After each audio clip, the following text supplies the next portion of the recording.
नमस्कार मित्रांनो, welcome to my YouTube channel. आणि माझं नाव गणेश. मी दुधाचा व्यवसाय करतो. मित्रांनो, आज छोटासा ब्लॉग आहे आणि तो ब्लॉग मी थेट माझ्या शेतातून बनवत आहे.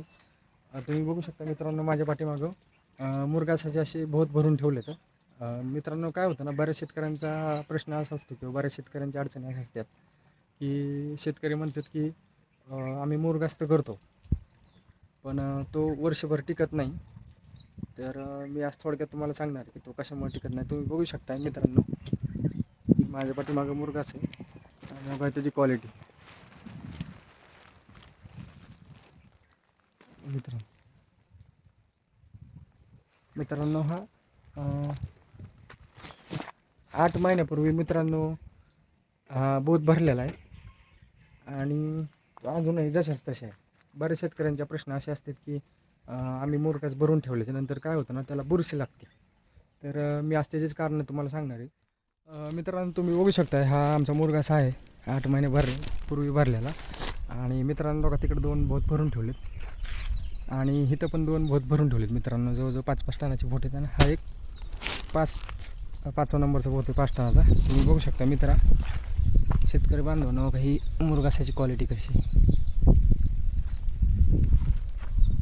मित्रांनो, तुम्हाला म्हणलं ना आता की बऱ्याच शेतकऱ्यांचे प्रश्न असे असतात की आमच्या मुरघासाला बुरशी लागते किंवा खराब होतं. मित्रांनो, हा इनर आहे त्याच्यातलं एक प्रमुख कारण म्हणजे हा इनर. आणि तिथं बाहेरच्या साईडने हा आपला भूत आहे आणि ह्या भूतमध्ये इनर आहे. इनरच्या आतमध्ये आपण हा मुरघास ज्यावेळेस भरतो त्यावेळेस मित्रांनो हे इनर आहे ना, ह्याला लिकेज नाही पाहिजे. मित्रांनो हे थोडं पण लिकेज नाही पाहिजे. ह्याच्यातून हवा आतमध्ये गेली ना की काय होतं ना की हवा आतमध्ये गेल्यानंतर त्याला बुरशी लागण्याचे चान्सेस जास्त असतात. त्याच्यामुळे हे लिकेज नाही पाहिजे, जेणेकरून जास्तीत जास्त तुम्हाला जेवढं हवा बंद किंवा पॅक ठेवता येईल ना तेवढं त्याला पॅक ठेवण्याचा तुम्ही प्रयत्न करा.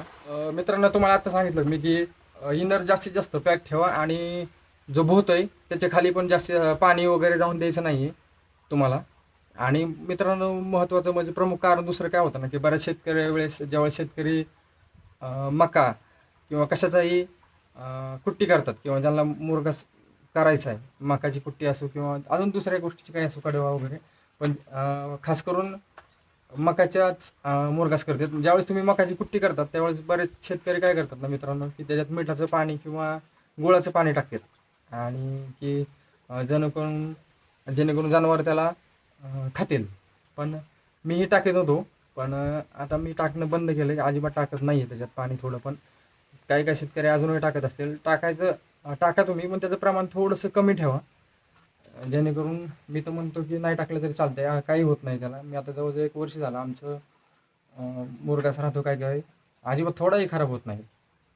हे महत्त्वाचं कारण त्याच्यात की तुम्ही टाकू नका.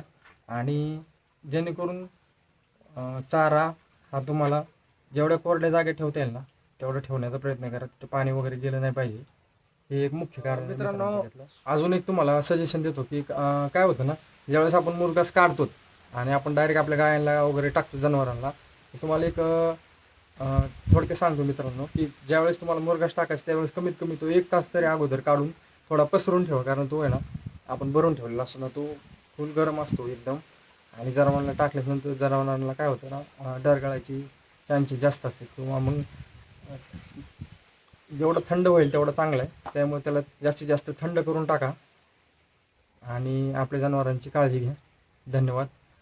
मित्रांनो, असेच नवीन व्हिडिओ बघण्यासाठी चॅनलला सबस्क्राईब करा आणि तुम्हाला काय अडचण असेल तर मला सांगा. धन्यवाद.